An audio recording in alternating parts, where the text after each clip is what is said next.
a Labour platform. A Labour platform, party of the working class, is socialist inclined. And Peter Obi is not near, it's not even halfway to this ideological vision of the working class. That is the problem. You don't become a member of a political party whose ideology you do not share. That is a contradiction in terms. How the Labour Party will now evolve, and live up to its ideology, ideological destiny remains to be seen. And that is why what is most likely is that a party of the Nigerian people is here to evolve. Where you will say, right from the scratch, they are part and parcel of the formation and evolution. A Labour Party. There's been widespread support among Nigerians, especially the younger Nigerians. And earlier on, you talked about the demography.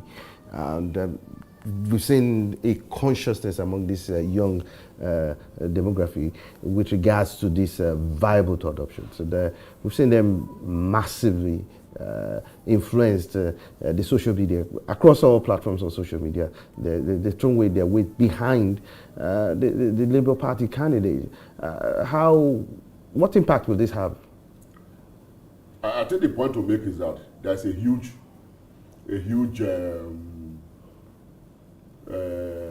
amount of disillusionment in the public sphere among the Nigerian population. There's a great deal of disillusionment. Government has not served public good, and so they are disillusioned, and that disillusionment has gotten to a point that they also want a silver bullet to deal with the shortcomings and contradictions of government. So that is the driving force, and they feel perhaps of the three leading political parties, they can canalize the quest and solution through the Labour Party, as represented by its flag bearer, Peter Obi. That is what you see playing out. But again, this is false consciousness. I must say that it's false consciousness. You talk about how ideologically clear, are the youth who, are involved in this, what you call popular movement. Yeah. How ideological conscious are they? Do they understand the processes, the dynamics of ideological formation, as well as the implementation of, government policies, the orientation of actors, and the forces, the interplay of political forces? They don't. If they do, they ought to know that a man who does not share even the simplest of element of ideology cannot deliver on it. Because this is an era of neoliberalism, dominated by anti-people policy, dominated by market, oriented policies, which are anti-people. Whether in Africa or in Latin America, it's been, evidently demonstrated. But it's this high level of the odds against this outcome still remain undauntingly high. The question, or the big question, is: will there be any consequences? Were there to be a failure of an emergence of a Peter Obi, for example? I think that there are two possibilities. The youth will again, go into a relapse, in terms of disillusionment. We wanted change, but it didn't come. And that also could have a consequence of its own. The Japa syndrome will probably continue, and the rest of them. But perhaps this is, given the Nigerian environment, in terms of organizational capacity. It is very unlikely, but there is this possibility that they go back to the drawing board, and begin to, mobilize and rebuild, the organizational capacity that is required to capture political power. Professor Sylvester Odion Akine, thank you so much for your insight. We've been talking to Professor Sylvester Odion Akine of the Department of Political Science, Prof, and has been sharing his highlights with us as well as his projection for the outcome of these elections. We will continue this live coverage, and we simply hope that you will stay tuned with Sahara TV in this regard as we continue to give you minute-by-minute updates on what has been happening as far as the Nigeria Decides 2023 is concerned.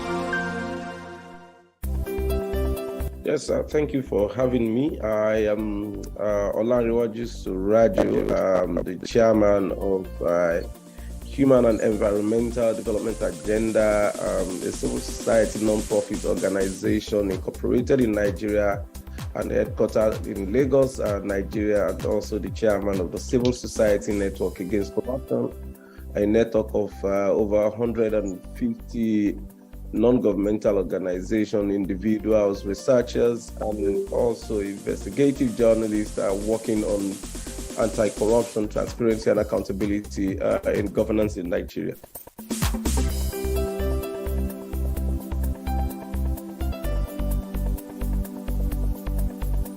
I think this 2023 election is really going to be interesting, and it's as usual that you will have an election where the incumbent is not a contestant on the ballot box. It's usually very highly contested, and it could be very heated, like you've seen with the current situation. This is a situation now that we will need to not only be vigilant to ensure that we don't allow saboteurs to provoke such situation where we would not have the election, or there would be possibly doctrine of a necessity that would be different from the constitutional provision that would truncate the democratic consolidation of the civilian regime currently operational in Nigeria. So I can see the readiness of the people to actually go to the poll. We can see the usual campaign, sometimes the campaign of calumny, fake news, fake information, misinformation going around in the media. I mean, that you can expect in a toxic situation where the politicians are contesting under the available political parties. We have quite a number that are used just for the opportunity to get into power. Is pervaded with so much of these negative campaigns that are also devoid of concrete, proposal on how the candidates are transforming or likely going to transform the situation or change the paradigm of what is the current trend. What you just see many times are just promises without any clear-cut roadmap towards achieving those promises. The other point is the readiness of the INEC, and I think to a very large extent as an institution, we can say INEC is ready. But with some of the individuals in INEC, and the irony of it is the fact that people actually make the institution and the machines that we have in INEC are operated by individuals. If we go by what's recently happened in Osun State, where it is clear beyond any form of suspicion to an average observer, and as also stated clearly by the tribunal, some elements in INEC are not yet in tandem with the prevailing situation of the electoral law and the aspiration of Nigerians to have free and fair election come 2023. So it means the INEC will not only just be relying on its deployment of machines, it would have to also monitor its officials. The anti-corruption agencies must also be part of that process to beam such light on all the electoral officers. We can't stress all of them to the extent of monitoring every polling unit and all the rest of that with the law enforcement and anti-corruption agencies, but it's possible to put some of the major players and their families in INEC under a very serious scrutiny to monitor if there's any form of movement of fund either into their accounts, the accounts of their family members, friends, and also sometimes enablers who act as professionals for them. That is only when we can only be said that INEC is fully ready. The other point is that the party agents for all the parties must ensure that after every election at every polling unit, the total number of vote cast must be cross-checked with the total number of accredited voters on the BVAC machine that are used. That is one of the greatest ways to ensure that some compromised officials of INEC are not allowed to sabotage what is happening within the process.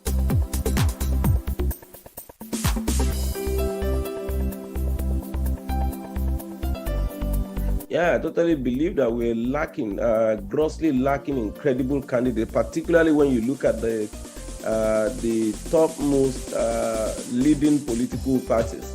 Those are parties where you don't have, credibility as part of the process of selecting the presidential candidate.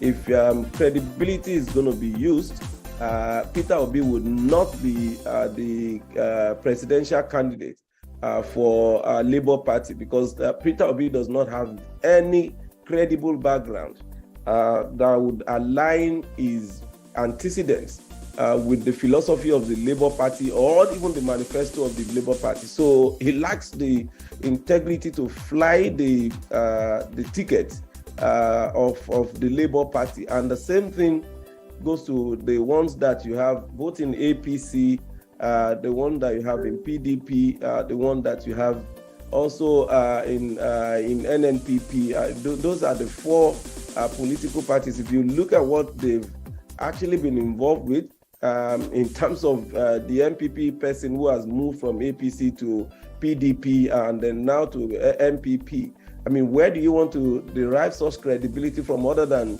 the only personal aspiration of becoming the president, which had influenced the junketing from one political party to the other, and that is after being governor, being minister, and all the rest of that. I mean, with the antecedent of Atiku as the vice president and the economic sabotage that visited these activities in the mismanagement of our national heritage and properties, I think he should rather be grateful that he's not in jail, more or less to be talking about becoming the president of Nigeria. And when you look at the candidate of the APC with also the allegation of the baggage of drug charges or funds traced to drug dealings that were connected with him as a person, and also you look at some of the other allegations about what happened in Lagos, I think it would have been challenging for any of serious political parties to have such characters as candidates of their political parties. I mean, the ones where you would be talking about candidates with integrity are not given the opportunity and the chances to be in that leading position of potential emergence as the president of the country. And it takes people with this kind of characters to actually be in the candidacy of political parties that are with the chances of electoral victory.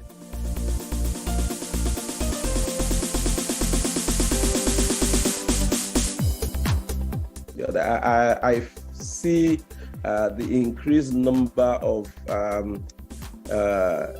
registration as a good indication that we should also not just celebrate, but take very serious advantage of by ensuring that the new registered voters on the INEC registration list should be encouraged to come out and vote, not just get registered and for the purpose of using the registration card for means of identification, but to be used for the purpose of casting votes on the election day. So there's a need, and I think some of the political parties, which is supposed to be the role of the political parties really, is to ensure that electorates are encouraged, motivated, mobilized to actually go and vote on election days.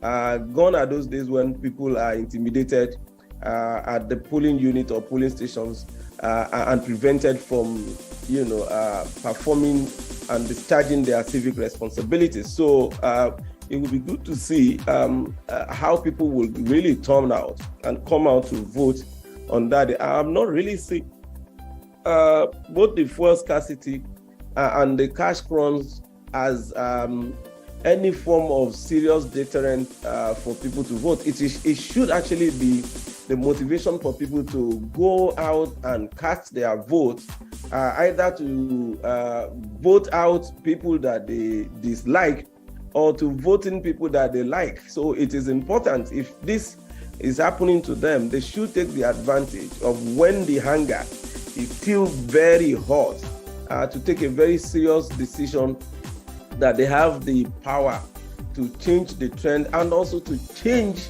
for all of them to change their situation without waiting for anybody to do that for them.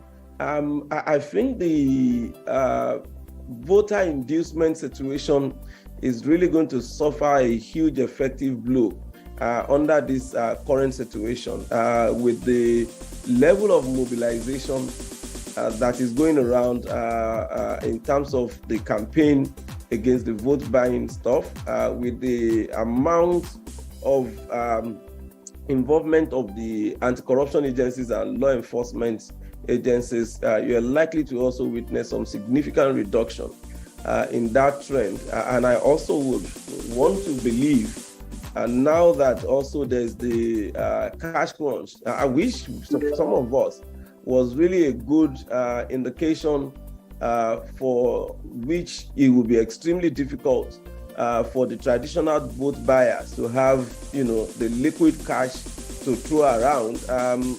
It is really going to reduce to a very large extent that propensity for financial inducement during the electoral period.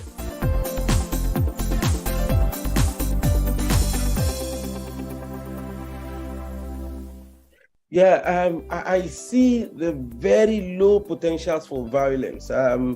It's some of that quite in the hands of some of the politicians who really want to get people seated in their houses for the fear of insecurity and also for the purpose of safety, to sit back at home and not vote. I can't see any serious potentials for violence under the current situation. And I am very sure that except the violence is going to be state-induced, it is going to be extremely difficult for people to instill violence in the system and get away with it. So the roads are usually free.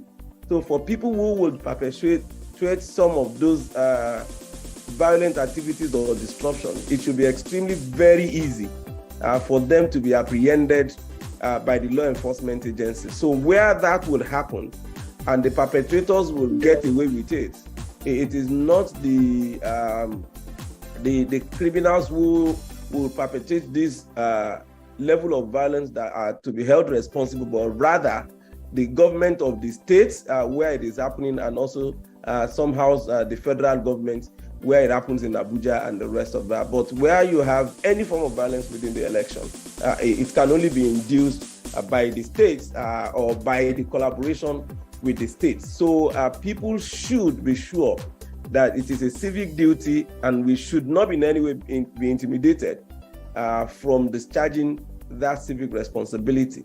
One of the best way also to confront this is for people to troop out en masse. The fewer the number of people at the polling units or out there to vote, the easier it is for people to disrupt, the smooth electoral process. But where you have the expected massive or the unexpected for them and the expected for some of us, turnout of these 93 million people coming out to vote. I mean, I can't imagine, disruptors being even up to 1 million.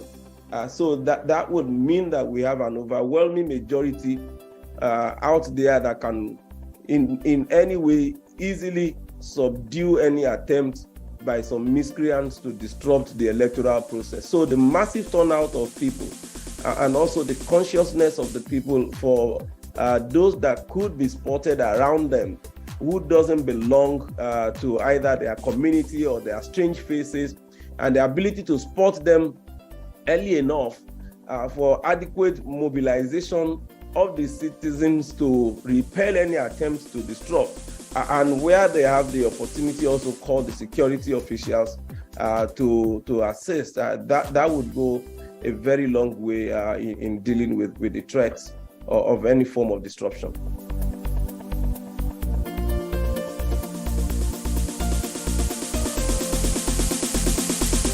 Yeah, I mean, our politicians and our lawyers have been at the center of this unfortunate development in the country.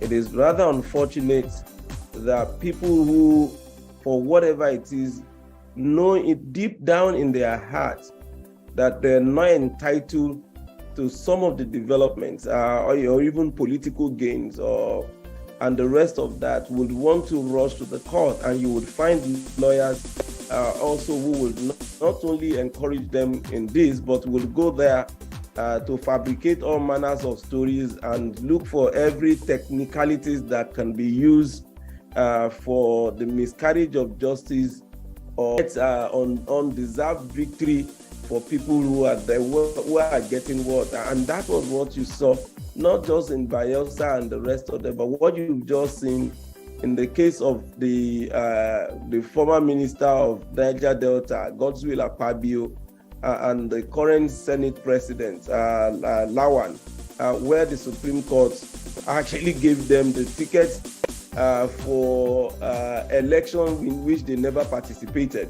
I mean, there's nothing that can erode the people's mandate to elect their representative than what we're just experiencing. I mean, the ones that we've experienced in the governorship situation can be excused to some extent where you want to look at technicalities and you want to look at issues. But the one that is extremely, difficult for you to swallow is where, even though the law prohibits anybody from participating in the primaries to two separate different offices, you have seen these people who contested for the presidential convention and never participated in the senatorial convention and primaries for their party. But the Supreme Court, in what we can't call their wisdom, because there's no really wisdom in this, has allocated, that ticket to them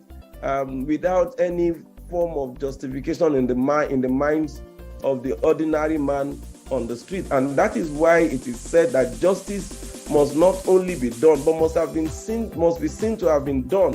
I can't see how anybody will see justice being done in these cases. It is extremely difficult, and there's really nothing the ordinary people can do about this, because people will have voted for candidates that they think that they are supporting, and on the emergence of the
I cannot come tomorrow when you present it to me. I said, no, this is doctor. This is not me. It's someone else. Maybe it's my younger brother. These videos have been, you know, everywhere in the social media. For INEC to put it in if Nigeria is a place that is working, they will work with this thing. Hey, you say that it's only APC that is voted here. This polling unit is annulled. This polling unit is annulled. This polling unit is annulled. They will learn their lesson. But if this INEC go ahead to call and accept this number of voting or whatever they say, that is only APC that has to vote in these places, and INEC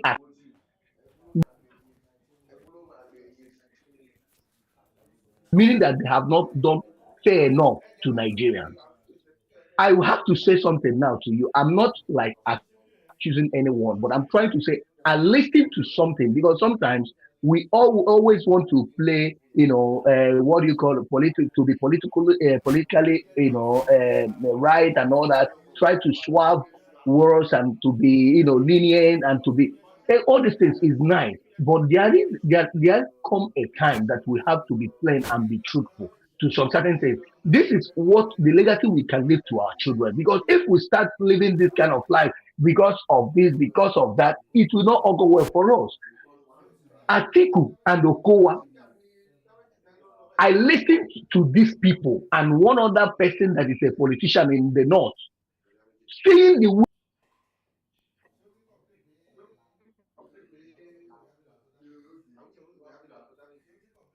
this is Atiku cannot deny of that his voice now. That is someone's voice.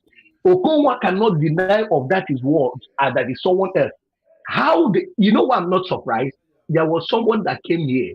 He's from Edo State. He talked about either somewhere in Edo State. He talked about how some people are, taking money, changing their mind. You know why I'm not surprised? Because I listened to that audio message. What the guy was saying was corresponding to the that is, you see that it is the same because Okowa said it with his mouth. We have to do anything we have to do to make sure we get INEC in our own side. Give them money. Matt, hold on. I have to stop you because that's the kind of thing I'm talking about, because that audio is fake. It's not real. I'm not saying it because it's not real. I'm not saying it because I like Atiku. Okay. I'm saying it because it's verified that it's not real. And you know that you have technology now to make certain things happen. So that's why sometimes Now, if you have verified, I will withdraw that. But let me ask a question. Let me ask you this: the one that happened before this one, is that one still doctor? Doctor? I mean, the one that Atiku was accused of, being connected to one money or whatever that he did to do with doing Obasanjo. I'm asking. He did not deny it. I don't think anybody denied it. Okay. No. I mean, he himself, did he say that he is the one, or did he say he's not the one? Did he come out to tell us? I don't think anybody asked him. That's why they don't come for interviews and they don't.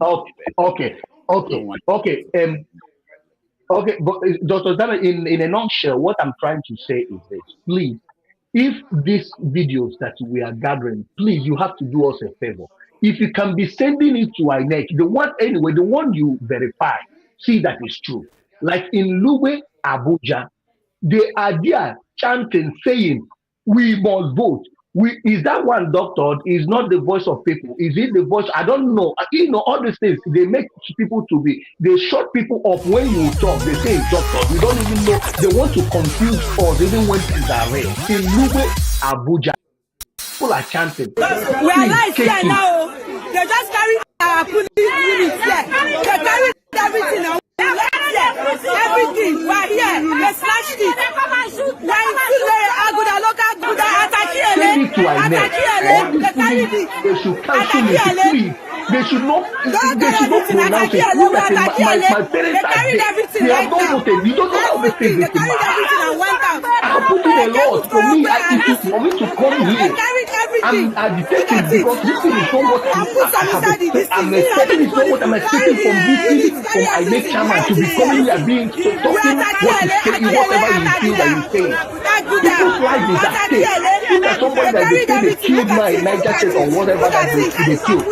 This person is not somebody that left without to come and vote. For crying out loud. We should take this thing serious. Gather these videos, the one you verify. They should know what to do about this thing. They should not allow these people to those votes to count, please. That's what I'm trying to say. Thank you.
If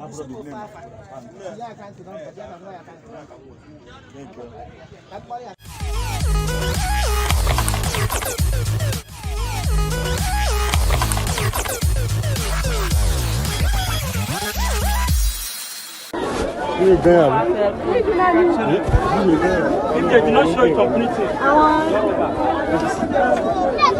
Àwọn obìnrin ló kù.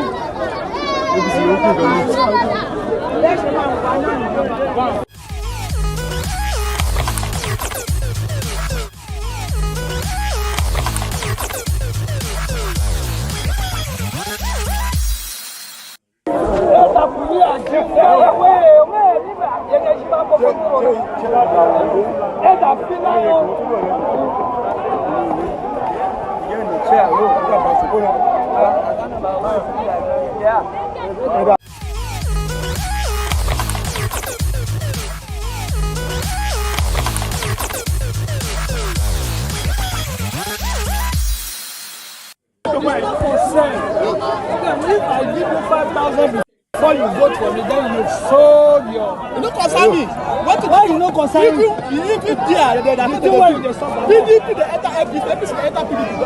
That is how it's supposed to be. Even yourself. Not the money. If you not there anyone, your brother is every.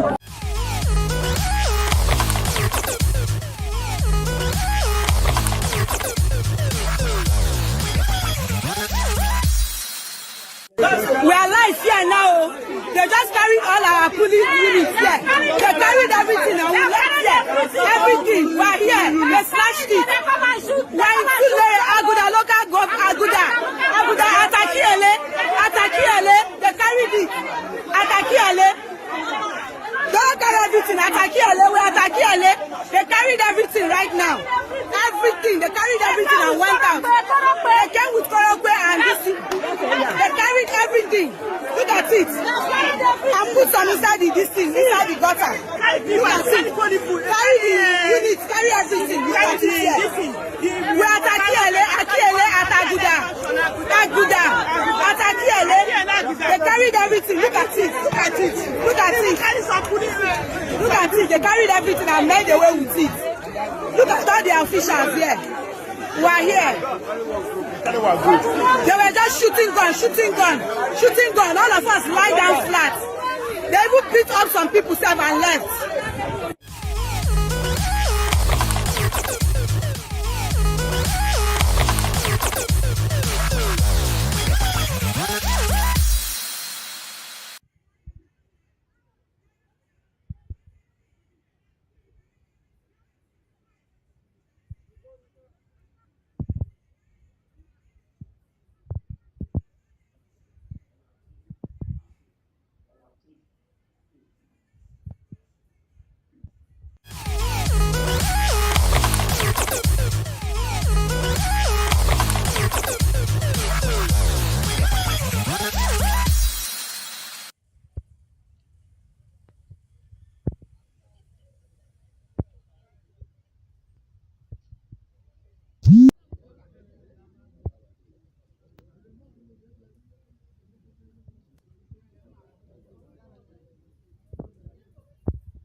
Account number. Without Kogan. You put Obogo Tawaya from. We don't want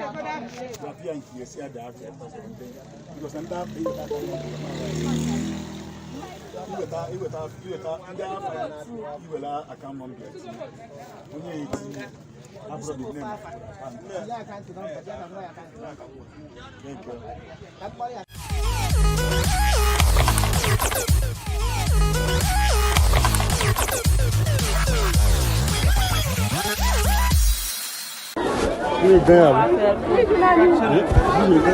they do not show it completely.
If they do not show it completely.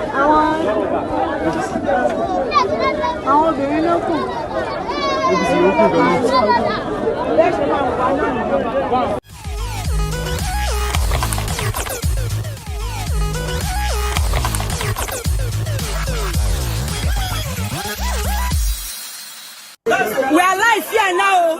They just carried all our police units here. They carried everything and we left here. Everything. We are here. They smashed it. We are in Tulare, Aguda, local government, Aguda, Atakiele. They carried it. Atakiele. Don't carry everything. Atakiele. We are Atakiele. They carried everything right now. Everything. They carried everything and went out. They came with Korokwe and this. They carried everything. Look at it. And put some inside this thing, inside the gutter. You can see. Carry the units, carry everything. You can see here. We are Atakiele, Ataguda. Atakiele. They carried everything. Look at it. Look at it. Look at it. Look at it. They carried everything and made away with it. Look at all the officials here. We are here. They were just shooting gun. All of us lie down flat. They even beat up some people and left.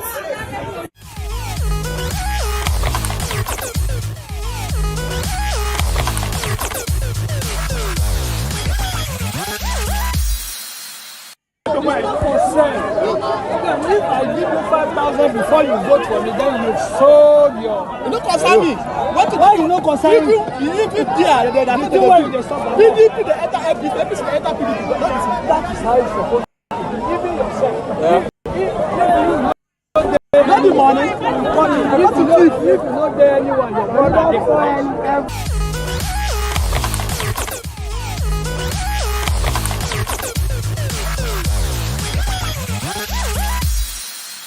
Welcome to Sahara TV. One of the most high-stakes elections that Nigeria will be witnessing in decades will be taking place on the 25th of February, 2023. The security risks Nigeria's 2023 elections must not be overlooked. We'll also look at the states of the nation at this point in time. Is Stanley Ikechukwu, the head of operations, SPM Intelligence. It's a pleasure to have you on Sahara TV, Mr. Stanley. Yeah, good morning. Good morning, Gomez.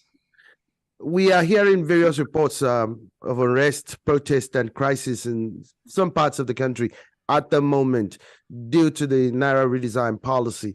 And despite the presidential address to the nation yesterday, this is unrest has continued to go unabated. The questions on the mind of most Nigerians at this point in time is, will the Naira crash chaos impact the elections? What's your SBM's intelligence position on this? Getting your own money it's almost impossible to get your own money. The POS situation is not even helping the matter. They are also charging the same thing that the Bible said God charges, 10%, to get your own money. It's rather unfortunate. SBM view on this is that now the situation would actually impact the election, but not so much, because most of the polling units and most people who are going to come out to vote, most of them actually live very close to their polling unit. So it's more like a walk to their various polling units. Unlike me, my polling unit is actually far from where I stay, so I have to drive down there to get there. But like this, you really do not need to, and transportation won't be active on that day. So most of the polling units around where people go and vote is actually close to their various where they reside actually. Yes, it would also impact in such a way that we're talking about vote buying. People do not have money, or people rather have money, but they can't get access to their money. This is actually an avenue for most of these politicians to induce voters with money, because people actually need money. So let's look at the present state of the country's security architecture. How will this also impact the forthcoming elections? Well, we know the Nigerian election has always been like a mini war. From time memorial, it's always one violence here or the other. The current security architecture, we're hoping that they live up to the expectation. We heard President Buhari recently come out to he motivated the police. He even provided some patrol vehicles, and he mandated them to go out there and do the right thing, secure the people, secure the voters. Allow them come out and we'll make sure that they are safe. The current security architecture, I just hope that they'll be able to live up to the task, because before now we've always seen police everywhere, but still yet we still have election violence here and there. We just hope that this one will be different. A recent report and from analysts mentioned states like Sokoto, Jigawa, and Kano are some of the highest states with the highest risk of election manipulation in the forthcoming general election. What's SPM's intelligence analysis based on this?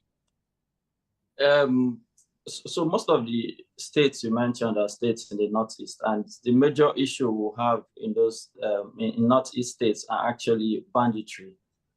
Banditry is a major issue there. Maybe except for Kano, we've not been hearing a lot of banditry in Kano. I do not fully agree. Unlike Kano might witness maybe a little pockets here and there, because it's one of the biggest voting bloc in the country. We have about 5 million voters. So yes, Kano would see a bit of election violence there. Sokoto, SBM views that the election violence in Sokoto will be low, will not be as pronounced as it is. And Kano, Sokoto will be low. Let's look at some states in the northwestern part, for example, Zamfara State, for example. I mean, you mentioned the fact that banditry, and we've had reports of bandits spraying villages with bullets, killing residents, and setting buildings ablaze. We've also had reports of rampant castle rustlings and clashes between farmers and herders, mass kidnappings for ransom.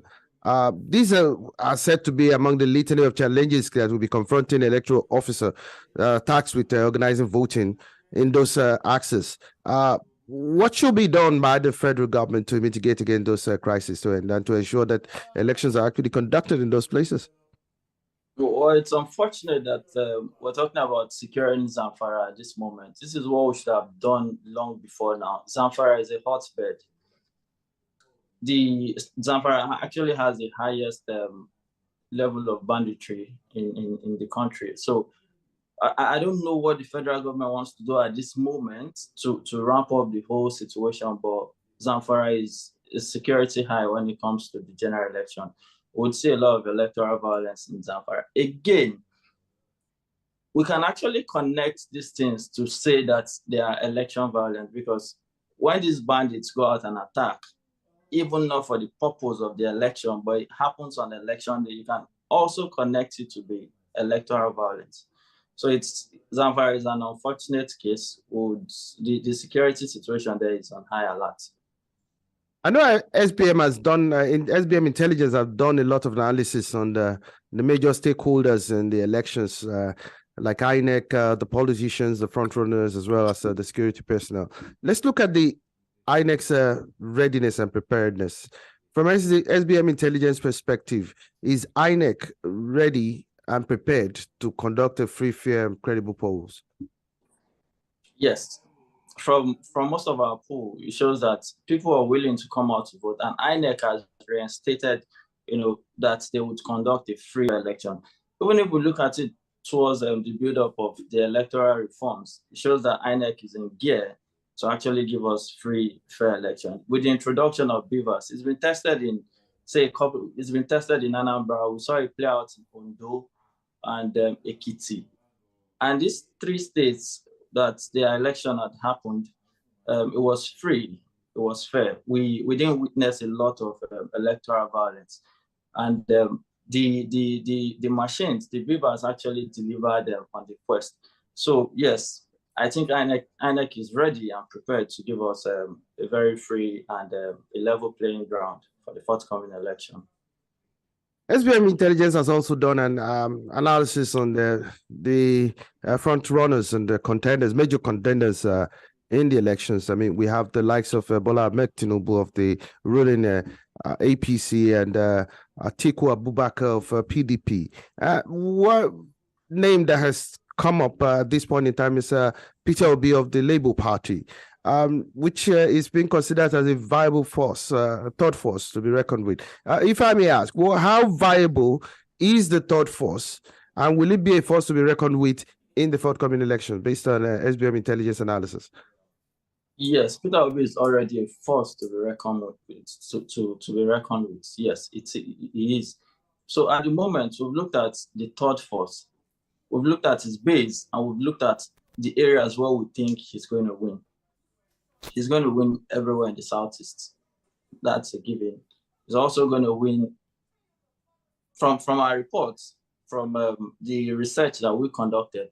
He's going to also clean everywhere in the Delta, where you have the vice presidential candidate of the PDP, who is from there. But he would get 25% there.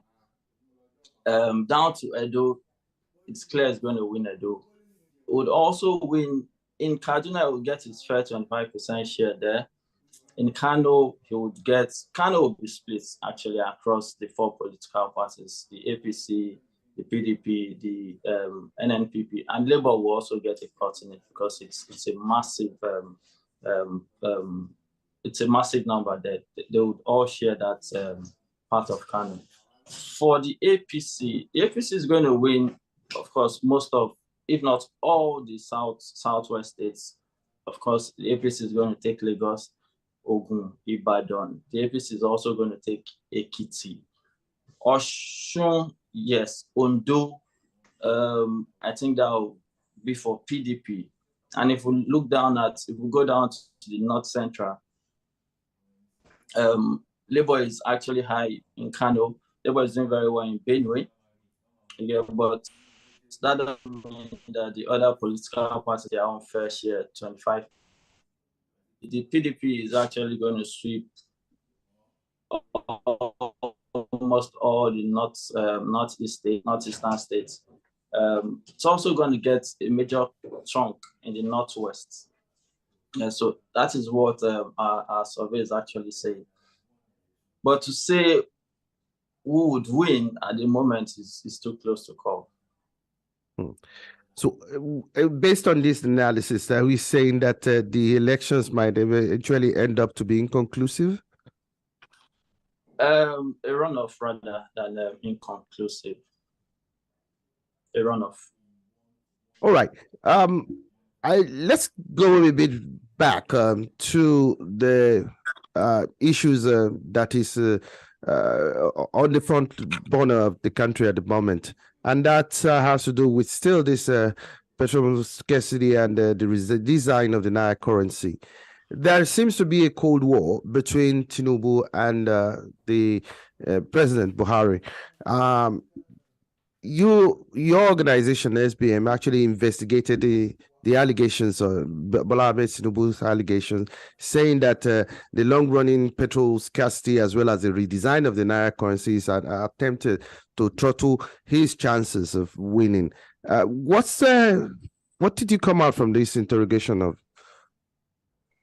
Again, what we should actually understand is that the Naira redesign and the petrol scarcity is affecting every Nigerian, not just Tinubu. So him personalizing it, then I think he has something that's keeping in store for us. I don't think it was designed to frustrate him from winning the election. The situation is affecting every single. It's affecting. President Buhari felt it was the right policy to actually redesign the Naira, most especially to quench vote buying. It makes a lot of sense that most politicians, what they have is they have a lot of money to buy people during the election, and the president is looking at conducting a free and fair election. So he said, let's redesign the Naira if this would actually stop the vote buying. For me, it's a good one in the right direction. For the petrol scarcity, it's affecting everybody, and I think the government should do more in that regard to make petrol available to everybody. Tinubu saying that all these are designed to stop him from winning. I really don't understand why he thinks so, because it's affecting every single Nigerian. All right. Thank you so much, Stanley Ikechukwu, the head of operations, SPM Intelligence. It's a pleasure having you on Sahara TV. Thank you so much, Mr. Blue.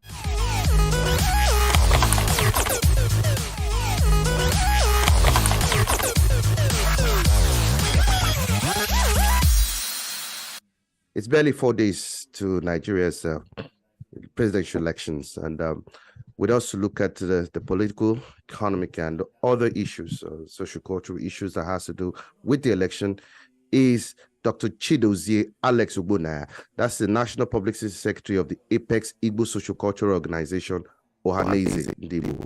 It's a pleasure having you on Sahara TV, sir. Thank you.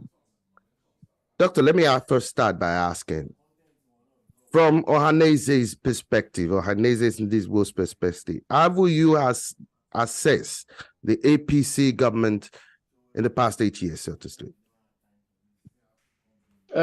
It's not just Ohanaeze's assessment. It's a general assessment by Nigerians. Exactly. Every Nigerian now is expressing exceeding form of hardship, the one that had never been seen before.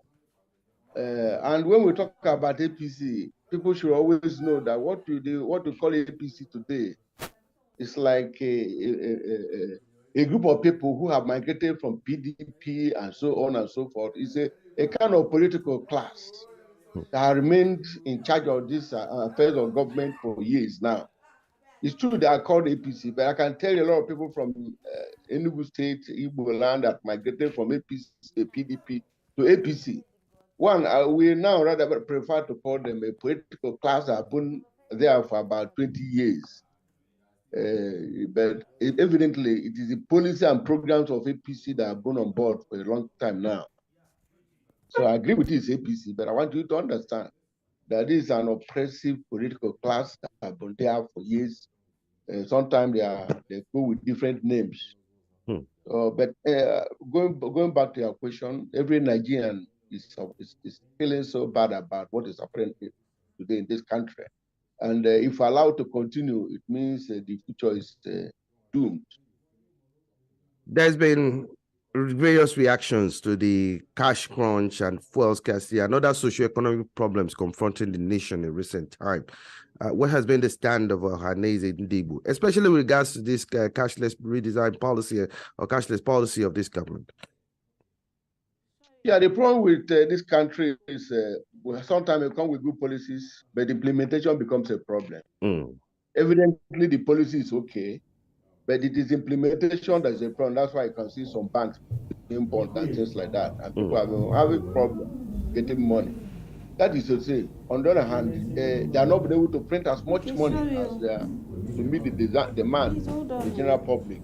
and that's why I'm having the problem. But as for the policy, it's okay, because within the policy, you discover that a lot of people have kept money in their houses, buried money on that ground, believing that they use it for one thing or the other to intimidate or manipulate the electoral process. But with this now, they have no option. So I think that.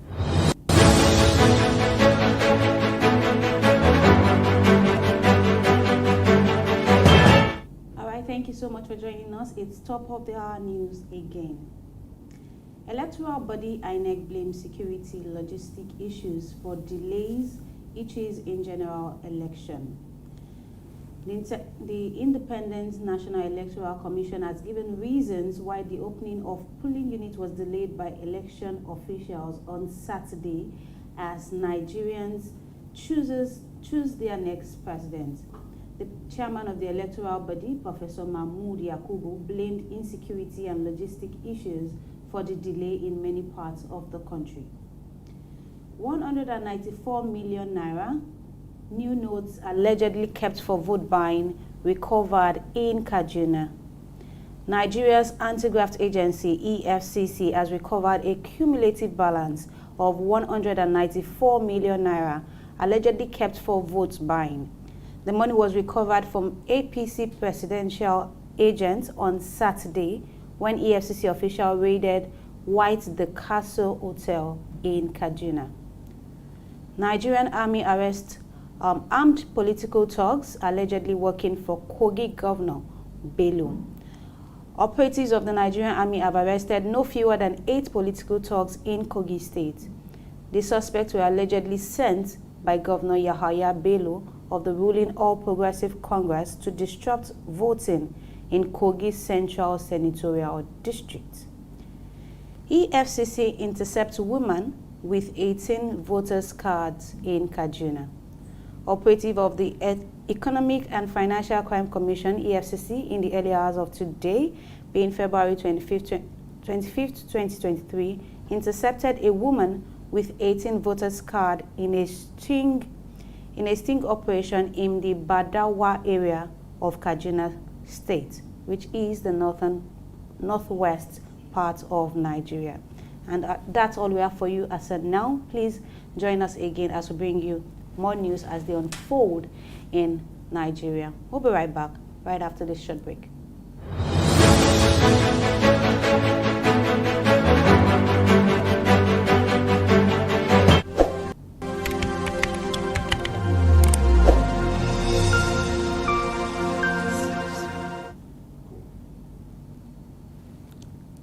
All right, welcome back. It's still Sahara TV and it's the election day. We've been giving you updates as well as speaking with analysts. But right now we would like to hear from you what is going on in your area and any updates as regards the election in your vicinity.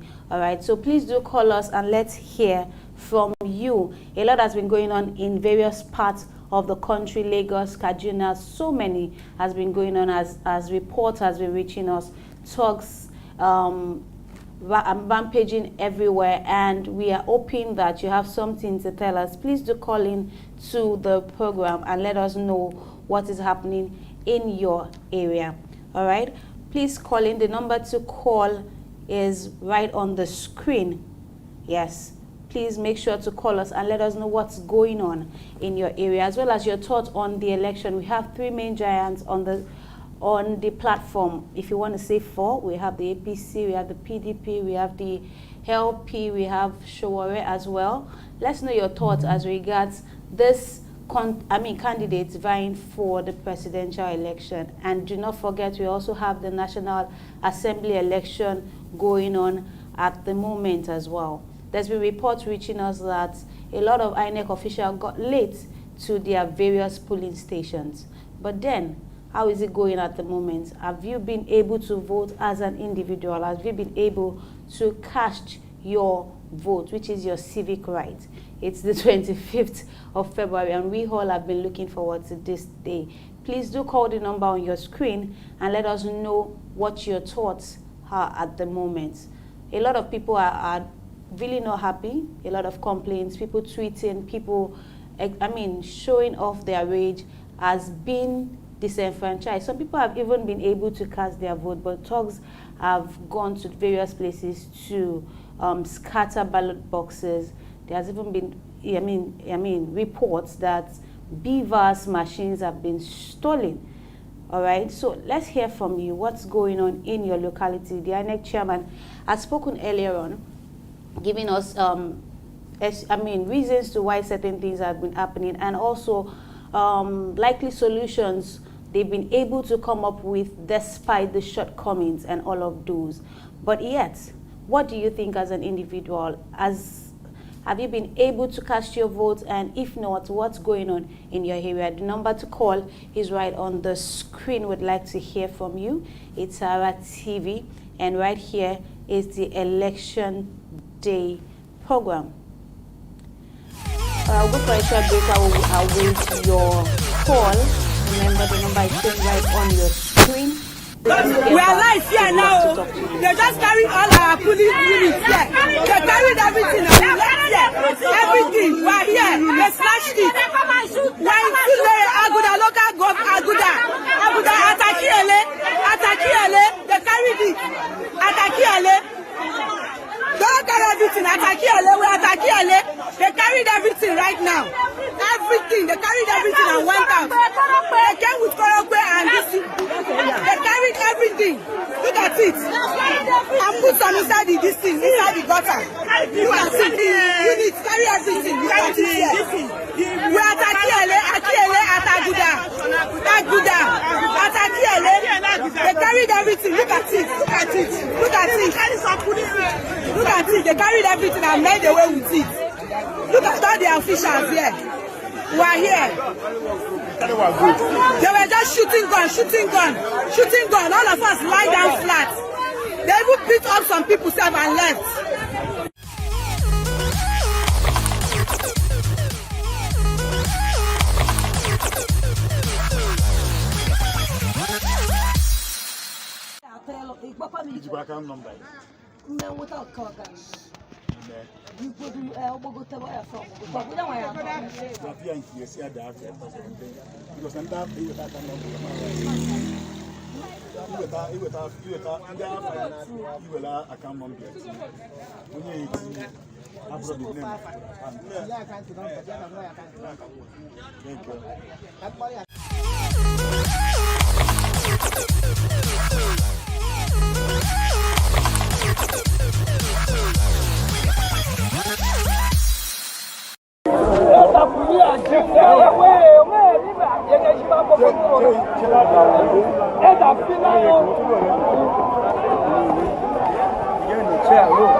If I give you 5,000 before you vote for me, then you've sold your. You don't concern me. Why you don't concern me? If you dare, they PDP, they enter FDP, they enter PDP.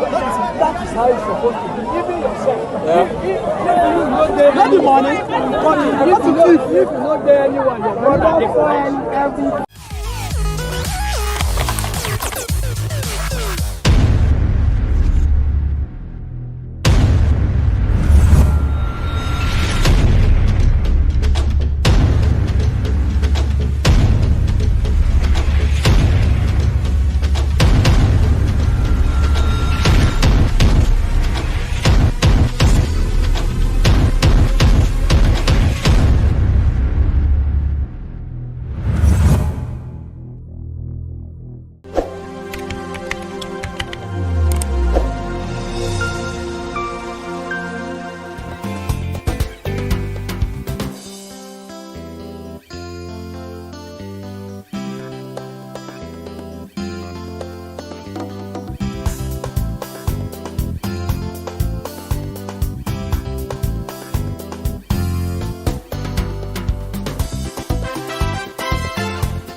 When you talk about elections, it's not far from the issue of violence. It's something that is common when you talk about elections in Nigeria.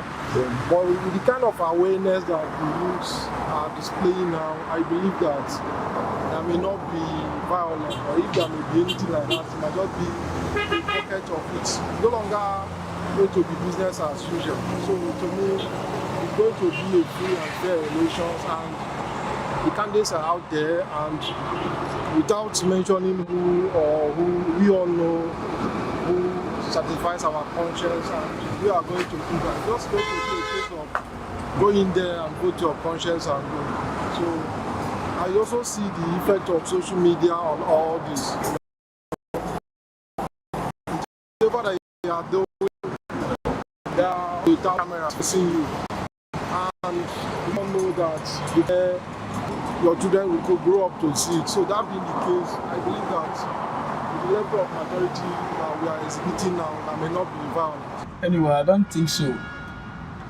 I don't think it's going to be free and fair. The reason is simple. There are people that are desperate, and there are people that want to get power by force. So with the happenings of the Naira note, the extension, the happenings now, I do not think that's going to be free and fair. Honestly, I do not think so. For the fact that some individuals as well are trying to, sabotage. Okay, for example, foreigners having PVC, why some indigens can't even access the PVC. I mean, it's enough to also know that the thing is not going to be free and fair. We are not there yet. I do not think it's going to be free and fair.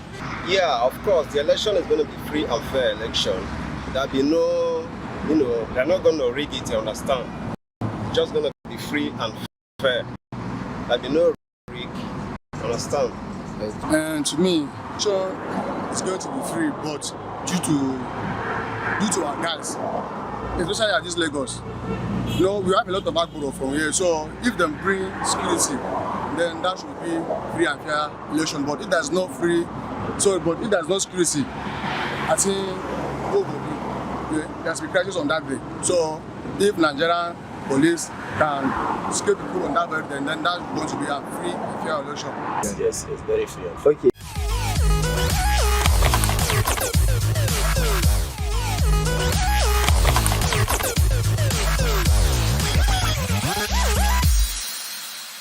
Welcome to Sahara TV once again, and with us is the former Secretary General of the Organization of African Trade Union Unity. He's a human rights activist, a journalist, and an author, Comrade Owe Lakemfa. It's a pleasure to have you on Sahara TV, sir. Thank you very much. It's barely 4 days to Nigeria's presidential elections, and these are considered to be the worst of times for the country. In one of your recent piece, you said we have been buffeted by rampant cases of terrorism, banditry, sectarian violence. Inflation is over 20%. We became the poverty capital of the world and one of the most corrupt, one of the most inept leadership in the world. But we were quoted as saying that we are to blame, Nigerians are to be blamed for the debilitating currency crisis we find ourselves today, which has further impoverished us. Why would you say Nigerians are to be blamed? No, that we went to the market or to the forest and we brought wood, infested wood, wood infested with maggots. And so we are to blame. The president or whoever is in power did not force himself on us. So we saw what he did as a military leader, and we cried. And then he came in, we saw what he did in the first 4 years, and gave another 4 years. So I'm not too sure that the president will blame it. All who allowed him to come back. And so he has, for me, one thing I like President Buhari about is that he has not changed since, you know, his military days. Since when he was a minister, he was a governor, and he was military, he has not changed. So there's nothing, it's not as if he came to deceive us, so he did not. It was quite clear, I mean, from many of your pieces that I've read, sir, that you are often quoted as saying that this is a regime of impunity and that has a culture and style that remain parts of the Buhari administration. And just like you've reiterated again, that this man has not changed. Now we are saying an APC government that is intent of getting back into power. I mean, what's the message to Nigerians at this point in time? Can Nigeria afford another 4 years of APC governance? Look, it's a very complex thing. It's a complex thing because I think, in my view, the personality of Buhari and that of Asiwaju Bola Tinubu, they are different.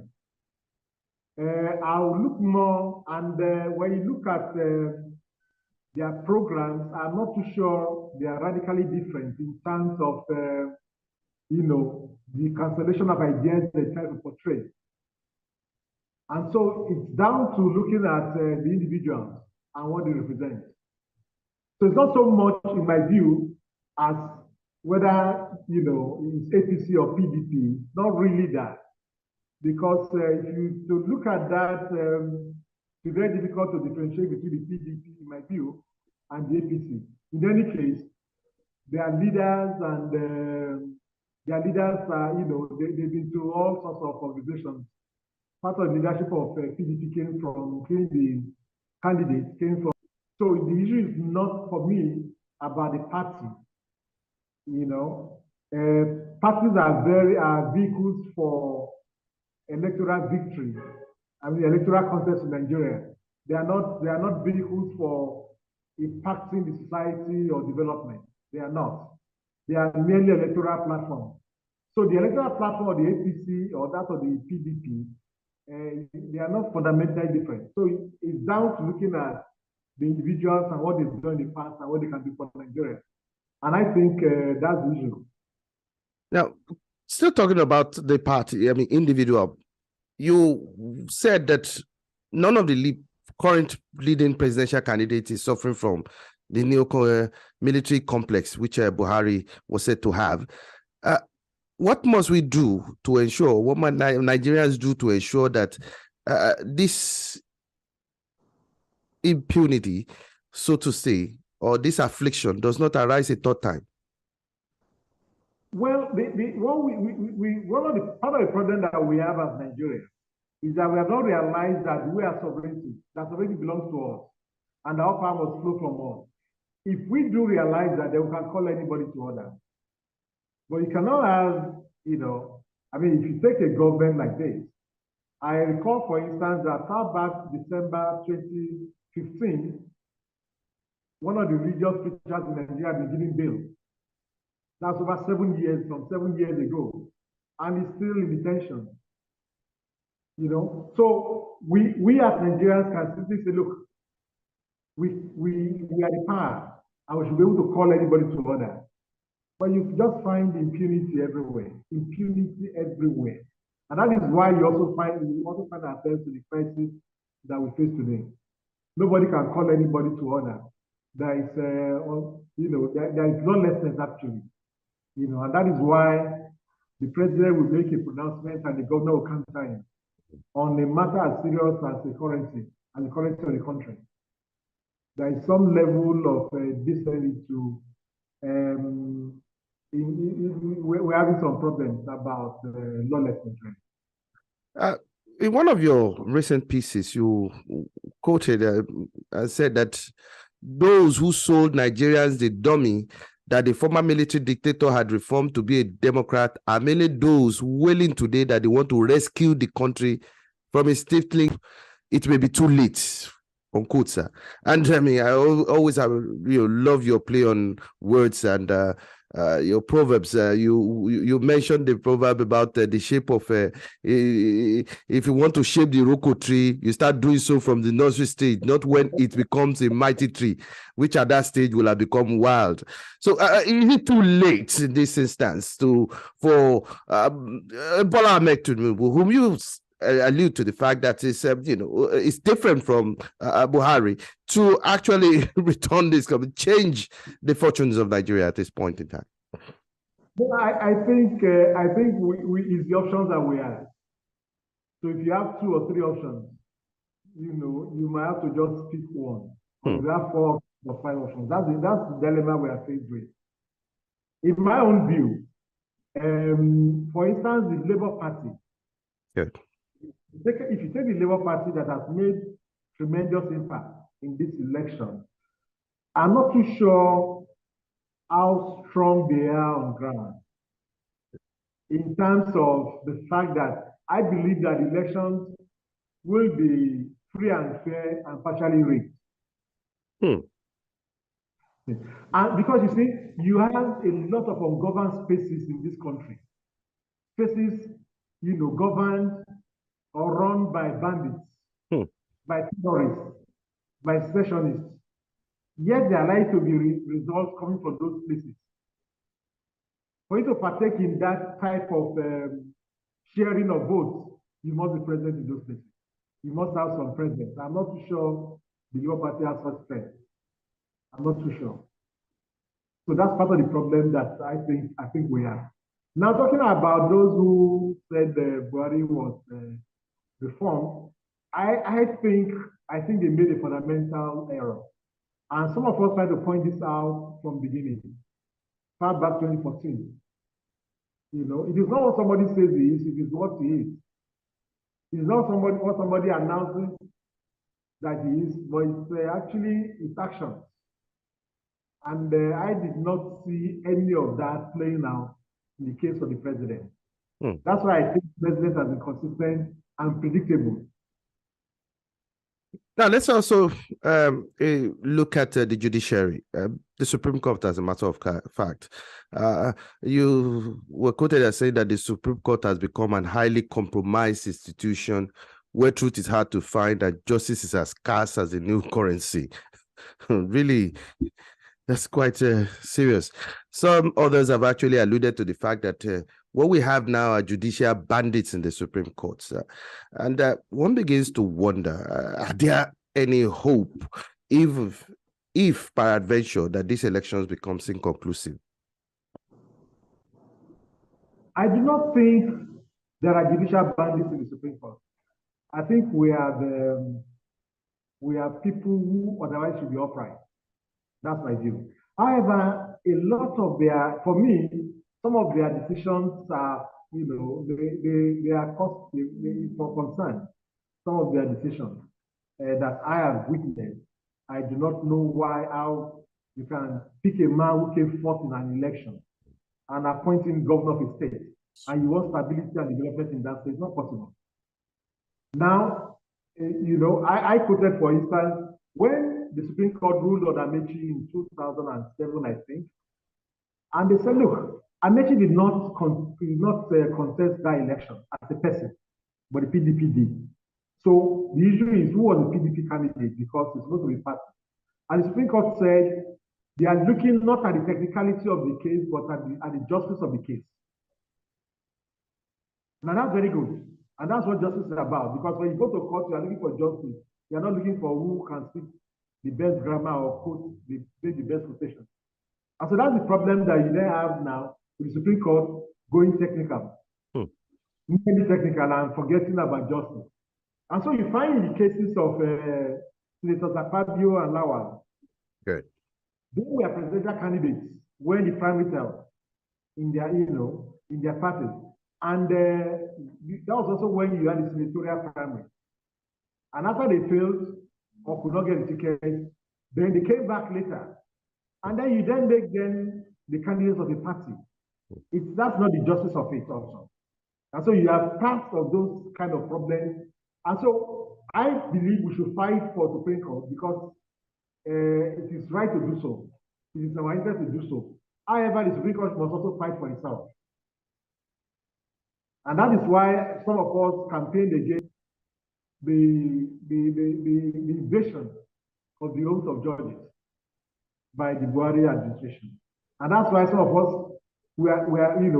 felt that Justice Onongen, who was the Chief Justice of the country, should not have been removed in any way, because that was like, trying to destroy the independence of the judiciary.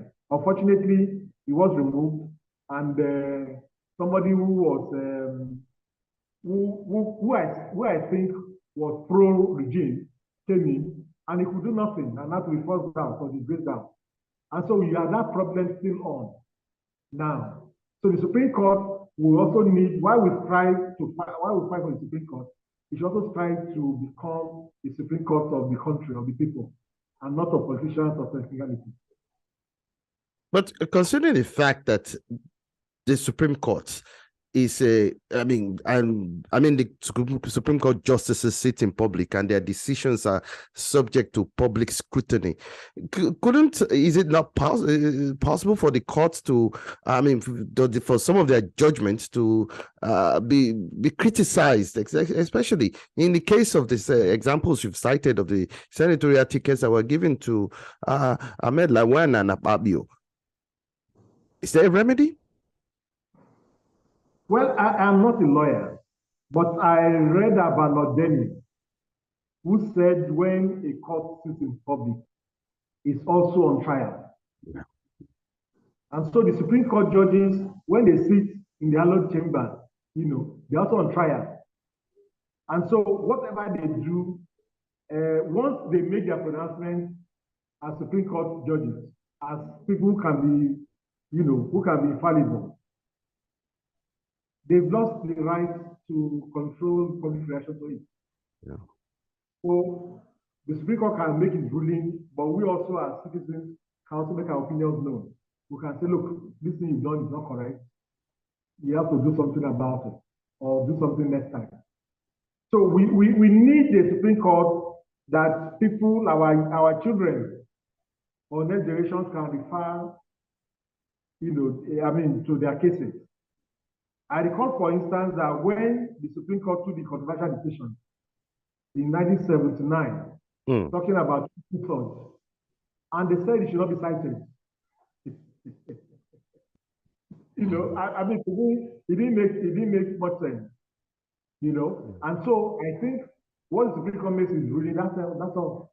We should go back and sit down and let people decide. Make their own comments. You cannot claim they cannot make comments, like the Supreme Court tried to do in its recent statement. It's not possible. I asked you, you say I should not criticize your judgment. You have made the judgment and you closed the case. So what are you going to do? Are you going to sue me for what now? For slander or for libel? Because you cannot then constitute the Supreme Court, as far as I know, and say, go and bring down man who criticize us, send it to Kirikiri prison. You can't do that. So if you make a decision and I say I do not agree with you, what are you going to do? Nothing. Once you make your case, you finish it, and you have to move on as Supreme Court. But all these ones are coming back and coming to insult people and threatening people. It just does not make sense, at least in a democracy. Away from the Supreme Court, Justices, let's look at INEC's preparedness. You are an election observer in Venezuela from one of your pieces which I read, and you compared Venezuela elections to Nigeria's current process. And looking at INEC's with the modern electoral system, the PVCs, the revolution of using card readers, and the newest contraption, in quote, of the BVAS, the bimodal voter accreditation system, which is supposed to read PVC and authenticate a voter's fingerprint. It is said that it will actually put an end to some of the issues and concerns we have with the process. The question I want to ask is, do you think INEC is ready to conduct a free, fair, and credible election, considering the fact that you mentioned earlier that there are so many ungoverned spaces in the country? And how do you think the issues of insecurity will mar these elections, will impact this process? Well, the INEC says they are ready, and I do not have any way of doubting them. They say they are ready, because I do not have any independent way of finding out whether they are ready or not. It's the process of elections that will determine whether they are ready or not. Yeah, but of course there are the ungoverned spaces, and I think results will come from them. There are also places. I mean, if you take a body saying that there should be no election, and that body, yes, we may not agree with it, but it has some leverage in some of those areas. It says there should be no election. So there's a that we started off in colonial times with elections. And I'm talking about 70, 80 years ago. So we are not new to elections. What has happened is that we have not really seriously improved. Elections in Nigeria is a quadrennial business, massive business. And I think we should also get a lot of foreign exchange from this, given the amount of foreigners that are coming, to come and spend their money here. It's massive business. And that is why when INEC says, we don't have new notes, the CBN is supposed to have said, no, we are going to give you. Because that one is more important. Nigeria should have money to spend to go to school or to feed. You get it? Yes. If I were involved in any way or far, I would give more priority to the Nigerian child going to school and getting food than to INEC. But INEC will be giving priority. And I think they said there have been a lot of improvement. There have been always reports after President Yar'Adua was sworn in. Like you said, we have permanent voters, we have card readers, which was a game changer. Also, we're told there is diverse sort of contraption. But the issue is that the world has gone beyond all this. Elections are very simple things. Like I said, in the case of Switzerland, for instance, I did not even know there were elections going on in the first place. The man still went and came back. So there were elections going on. So that is a problem. And then you also have the case of Venezuela. That's also an election that was very simple. And all you needed to do was bring your ID card and vote. So all these things about permanent visas and so are things that are not really necessary for you to advance or move. Now, if I may ask, do you, in your own view, do you feel that this will Nigeria's cash chaos at this point in time, will it have any impact on these elections? I think the impact it might be if you have voters that are not within their own residential area. Okay. And will have to move. That may be possible. Otherwise, if INEC says they have enough money, I mean, they have the money now, I do not see what you really need money for elections or election day. I do not really see. Once INEC, the body that is, organizing the election, says they are ready and they have their own system.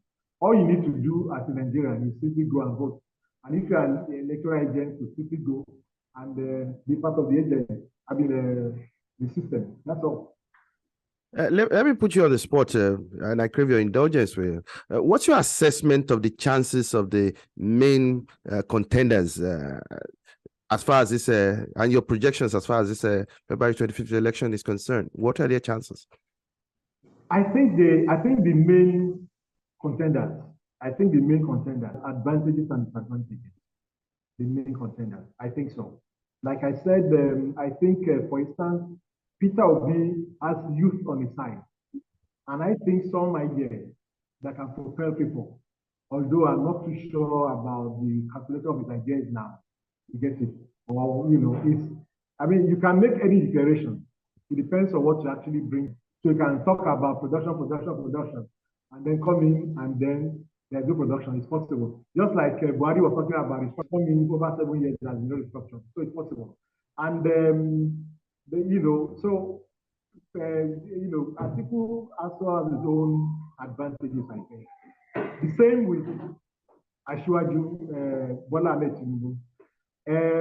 But they also have, of course, as you know, they have internal party problems. I mean, which has to be managed really, because if you have the governors of a ruling party, suddenly revolting, that can be serious for your party. And the same thing with, Alhaji Atiku. I'm not too sure the issue about the 5 governors of Zealand. I think should have been handled differently to ensure that they have some electoral value or advantage. Thank you so much for your time and for having this discussion with you. We really appreciate your time, sir.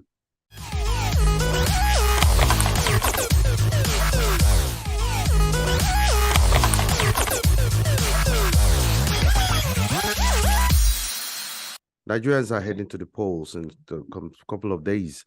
And with us to analyze Nigeria's elections from the perspective of Nigerians in diaspora, especially Nigerians living in South Africa, is the President of Nigerian Union South Africa, Collins Thomas Mbo.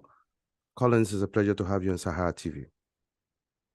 Thank you so much for having me, and it's such a great honor to be participating in this interview. Collins, from the perspective of Nigerians, especially in the diaspora, living in South Africa, what are the expectations with regards to the February 25 presidential elections in Nigeria? First and foremost, as one of our expectations, we want a conducive environment where people would express their political view in Nigeria as to who would take up the highest position in the country and turn it around for good.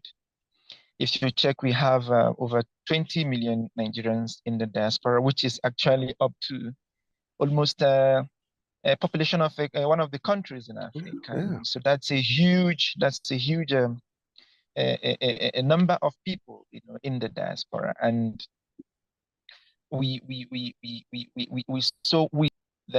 best candidate wins and take up the responsibility to turn Nigeria around for good so that we can come home. Some of us are not happy that we are in a diaspora, and sometimes we are not treated well because we are foreigners, wherever we are. There's no place like home, irrespective of whatever infrastructure or development we find ourselves in, all the places that we live in the diaspora. But there is no place like home. We want to come back home, participate in the growth of the economy, and also create opportunities for our children, their children, and and youth and going on. So our expectation is a conducive environment for free and fair election, and let the best candidate win.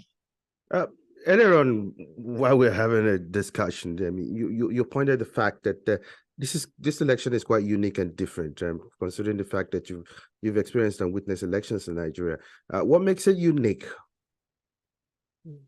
What makes it unique is the level of participation of Nigerians in the election. Based on the statistics, we have over 90 million people going to vote in this election, meaning that close to 10 million people, added to what we normally have. 10 million more people want to participate.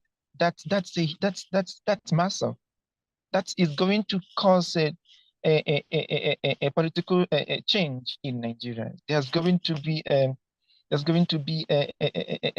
tsunami in political stratosphere in Nigeria because everyone is tired of the way Nigeria is being run, and people feel now that if they participate through their vote, they will be able to contribute towards the change that Nigeria deserves.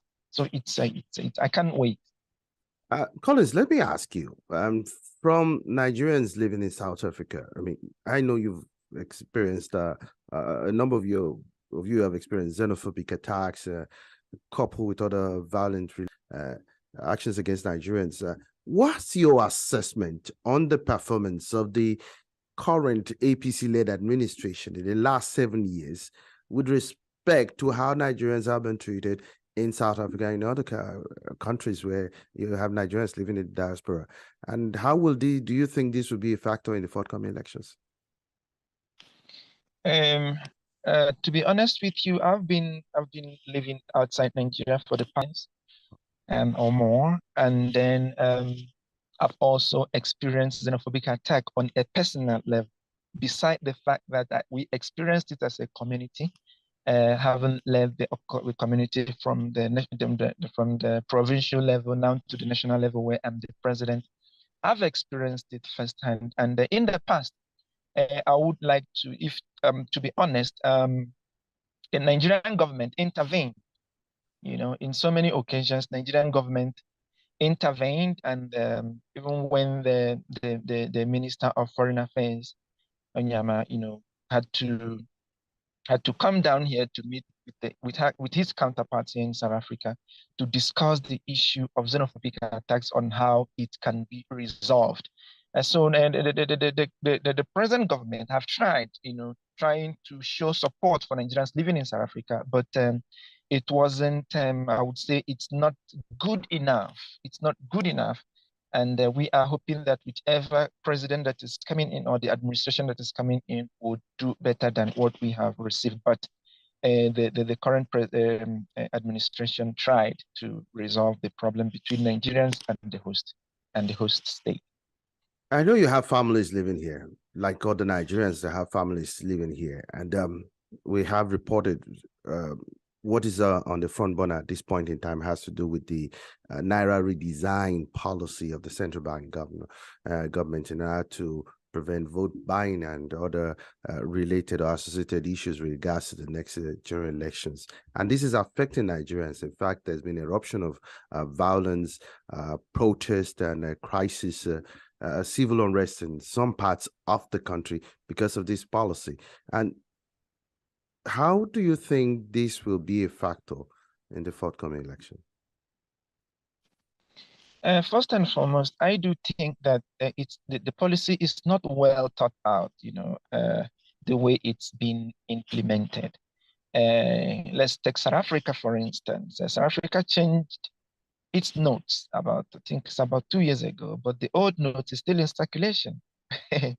It's still in circulation. It's still a legal tender. And then in Nigerian case, all of a sudden you want to change and abruptly stop people from using the previous money they have. I do not want to disregard the fact that they are trying to stop people from contributing to what, in quote, I would say election malpractices in terms of buying votes and all that. But we should look at the bigger picture.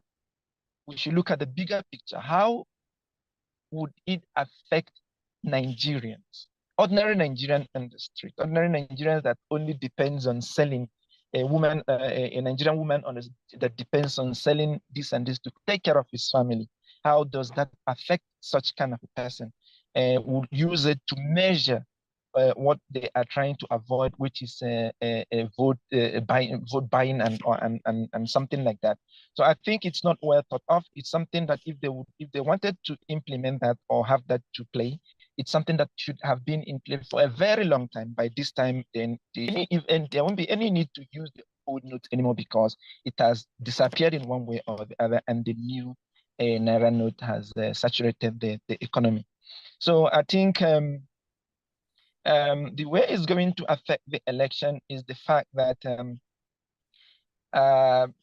as usual, there is no way we can stop vote buying. It's unfortunate.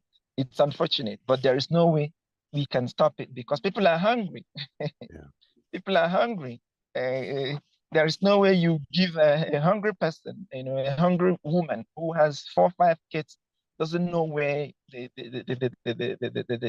supper will come from, and you give her money and then she will turn it down and allow her kids to die, you know. So that is why I'm of the opinion that those are not, you know, those are not the basics. The basics is to build the economy, to make sure that each and every Nigerian, each and every 200 million Nigerian or more, you know, is participating in the economy, is benefiting from the economy.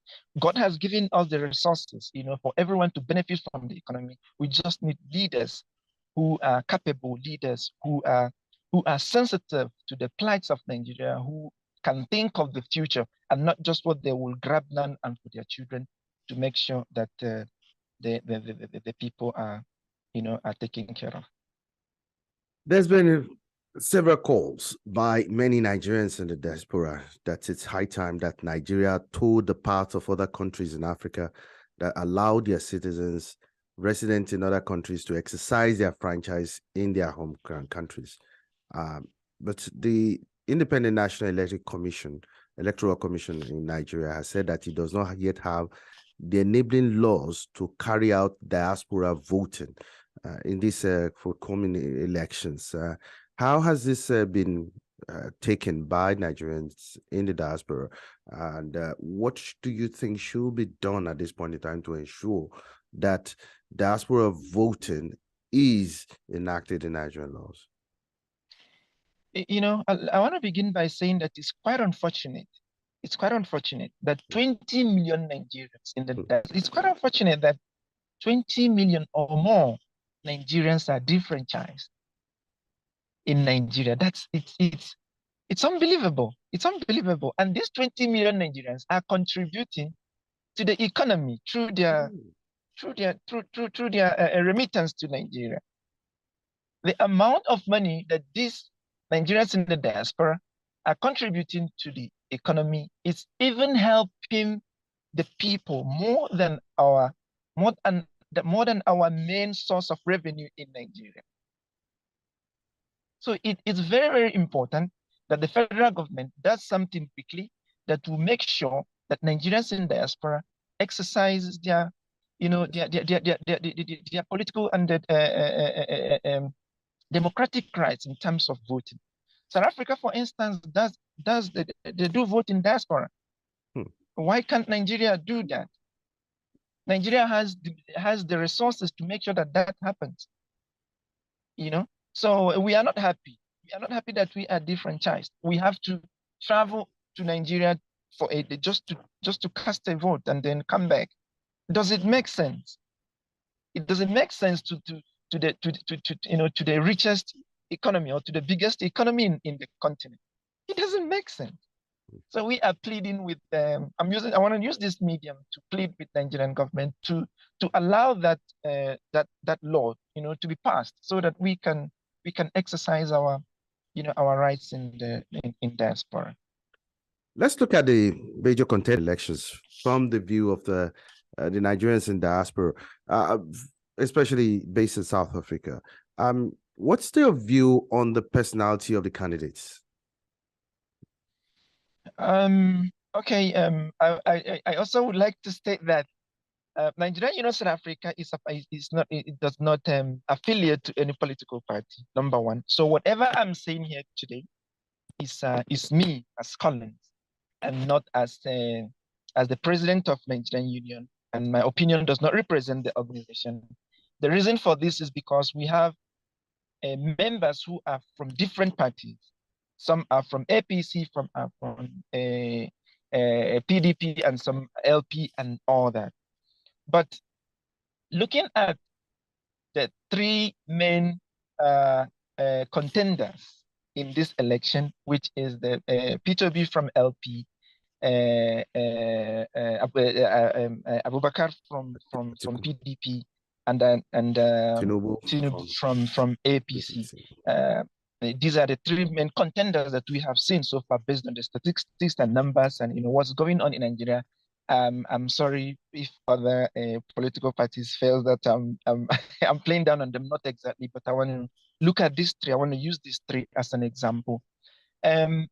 Nigeria have come of age where we should not only look at where a person is coming from, the religion, the popularity, to lead that country. Nigeria is a great country. Nigeria needs somebody who is capable, somebody who is reliable, and somebody who can be proven based on past, contribution in the economy. Let me start with that of PDP, which is Atiku. Atiku has been in the corridor of power for years. He has been in the corridor of power for for years while I was still a boy, a young man in primary school. He was already there. He was one time a vice president of this country. Now, I reason why a younger person who has who is capable, who has proven beyond reasonable doubt based on his past activities in Nigeria or past political activities in Nigeria, cannot be given the opportunity, cannot be given, the time, to show to us what he is capable of. Let's look at the second one from APC. I'm sorry to say this, but irrespective of the fact that Tinubu has done quite marvelously in Lagos and has done a great job, but he did that while he was a bit younger. He did that while he was a bit younger. Tinubu is a bit older now, and he's not feeling too well. He's not feeling too well based on what we read on the newspaper, and he is going to be leading over 200 million people. Like I'm saying, I want to be honest, and I'm not representing any party here. I just want to be honest as a Nigerian who wants the best for Nigeria. Now, Tinubu is not feeling very well. How will you be able to run the affairs of 200 million Nigerians? Let me give you an example of the current president. The current president, for most of his tenure, travels abroad, for medical treatment. Is that what we want to repeat again? We don't. You say that a wise person doesn't make the same mistake over and over again. Is that the same? Is that the same thing we want to experience again for the next 8 years or for the next 4 years? Let me start from there. It won't make a lot of sense, because I understand that they say that he has experience. He turned Lagos upside down. He made it now to be one of the best cities in Nigeria and all that. Good and fine. Does it mean that there is no other person in the country who can do the same?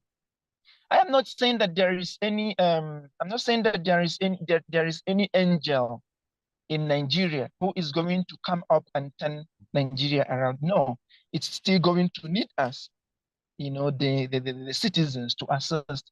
But I'm saying this with regards to the last contestant, which is Peter Obi. And Peter Obi is not an angel.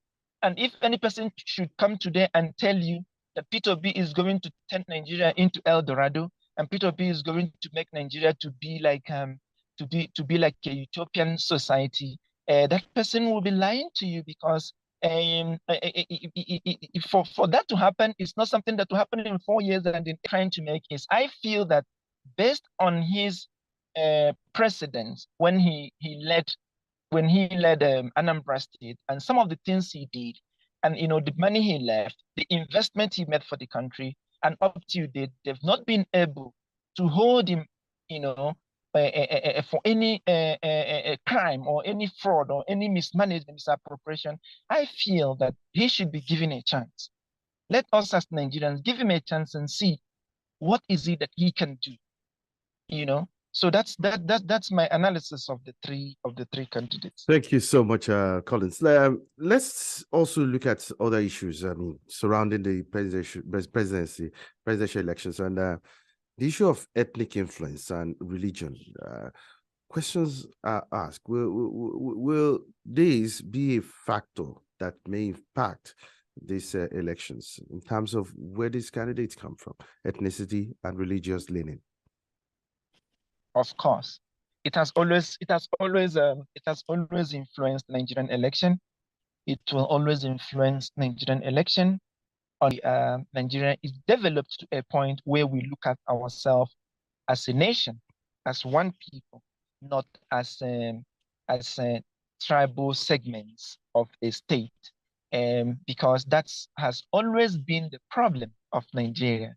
When an Hausa man would want to vote, and Hausa person, an Igbo person would want to vote, an Igbo person, then the Yoruba person would want to vote a Yoruba person, irrespective of the incapability or whatever the person, whether the person does not qualify or not, but based on the fact that this person is from your side, of the in the country, you want to vote that person. I would really appeal to us to put that aside. We've come of age. If we continue like that, our children is going to suffer like we are suffering. And God forbid, we don't want that. So let us put religion, let us put ethnicity, tribe aside, and put heads together, build Nigeria for the betterment of the future generation. Let's look at also another issue that has to do with the power of incumbency. One of the leading candidates, Bola Ahmed Tinubu, is from the ruling APC, and there seems to be a cold war between the current incumbent president, Muhammadu Buhari, and Bola Ahmed Tinubu, the presidential flag bearer and candidate of the APC. And this is due to the fact that he has alleged that the long-running petrol scarcity and the redesign of the Naira currencies are attempts by this present government to throttle his chances of winning. Do you see this as a factor that influenced that against him? But he didn't at that point. So why would he do it now at the end of the, towards the, when it's already time for the vote? So if that would have affected Tinubu to the contrary, it would have happened during the primaries when they were choosing somebody to take their flag bearer. But Collins, so I don't think so. Let's look at some of the recent statements by some of the leading APC leaders who turned their weight behind Tinubu. For example, we have an El Rufai who had come out openly that there is a cabal within the presidency that is trying to throttle their chances, especially with regards to this Naira currency redesign policy. I mean, doesn't that show that there is a schism within the ruling APC? There's always been a cabal in the presidency. They've always been there, and in fact, they've dictated what happens in Nigeria. But I do believe, I do pray and hope that it doesn't this time around. I do hope and pray that you and I, Nigeria, at the poll. Let's finally ask this question, and it's actually a viewpoint question. I mean, it's just about 8 days to these elections, and the role of Nigerians in diaspora is quite very paramount as towards the development and growth of Nigeria. What do you expect from the next president, whoever emerges? Wow, that's a very huge question, and I wish my wishes would come to pass, but that nonetheless, we want, a total overhaul of Nigerian political structure. Total overhaul. Nothing is working in Nigeria. Nothing is working in Nigeria, That's why people are saying, that's why when people are saying that P2B will make Nigeria to be like London, or will make Nigeria to be El Dorado, or you cannot do anything if the foundation is not in place. The fundamentals has to be in place. There needs to be a total overhauling of the entire system. Crime. I mean, and corruption has always been the major problem. So if they can start there for the first 4 years, trying to put the institutions and organizations in place that will make sure that corruption is limited, that corruption is eliminated, then we would have hope for better Nigeria. Like I said earlier, we would like to come home and invest. We would like to bring our children home to see their father and motherland. We would like to,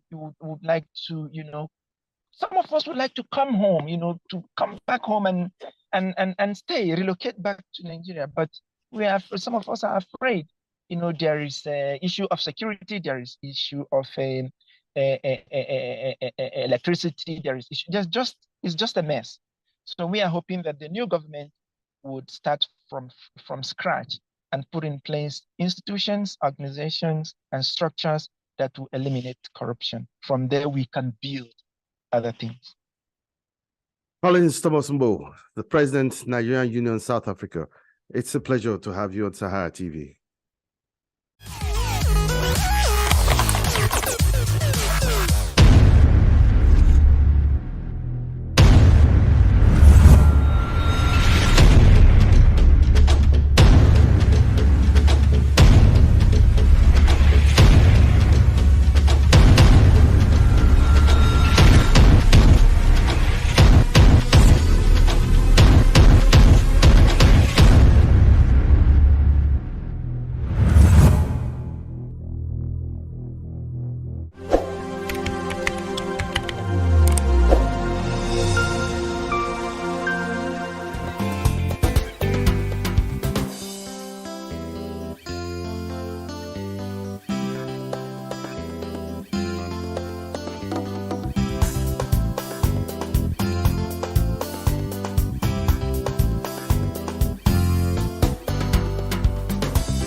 Welcome back to Sahara TV's coverage of Nigeria's 2023 presidential and National Assembly elections. With us in the studio to discuss more on Zoom, as a matter of fact, is Segun Awusoya. It's a pleasure having you on Sahara TV, Sega. Thank you very much for having me. Always. Sega, let me just first ask,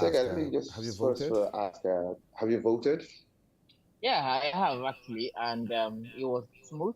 It was receptive. I was able to meet members of my community at my polling unit. I met the leadership of the Nigeria Union of Teachers, in the chairman actually, and a lot of his executive members who were all around there. I met the Council of the Environment. I met the LG chair, and it was like a community, meeting for me. And the voting process was smooth. The police were professional.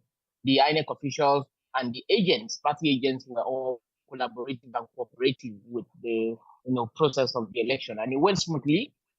There were 289 numbers picked, and then the names of people who were registered accredited voters were already on the wall. People checked their names, and the process was smooth. I was there till the last person cast their vote, and it went well for that area. And eventually, after that, nobody even bothered to ask who anybody voted for. It was smooth, it was matured, and there was celebration afterwards that, number one, for the first time, our voice is being heard in terms of there was awareness, increased awareness and participation in the election. There was an increased adoption and collection of PVC. There was also a better transparency and accountability from INEC. And then also there was a good reception and a good professional conduct of the security operatives. So everything was actually an increase, and we can begin to measure the impact of this the impact of all this improvement on the outcome of the general election. At least for my area, it's a positive, and I'm glad that I came home because I was away for a while. I came home to exercise my rights, and I did it smoothly, and the people there were, receptive and rejoicing at free flow of, the process there. That's great. I'm glad to hear that. But Sahara TV's and Sahara Reporters' observation actually revealed critical challenges in the commencement of polls, ranging from late arrivals of officials and delayed opening of polls to the shortage of election materials in some polling units. Not to talk about the reports of attacks in some communities in some parts of the country. And we also even had reports of several issues and violence in some parts of Lagos State, as a matter of fact, where people we had experienced disruptions. So to a very large extent, beyond what you've just analyzed, from your own polling unit, how will you assess INEC's effort so far as as the conduct of this election is concerned?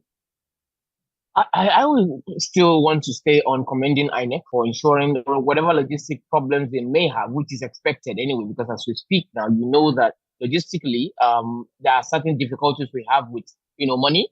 There's no availability of Naira out there. And the INEC have members of society working for them, and they live in the same society. So those issues will affect and impact their operations as well.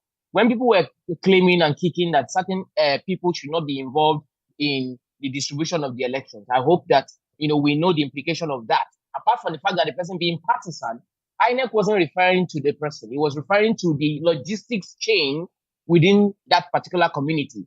They are dealing with drivers and dealing with people who own vehicles who can help them convey things. So I know since people went to court that they don't want that to happen, whatever alternative they need to make all those things happen, it will take time. And there's no Naira, so it's not really giving excuses for INEC, but trying to understand and see from their perspective. We can't sit at home and then assume things will go well after we have changed a lot of things for them.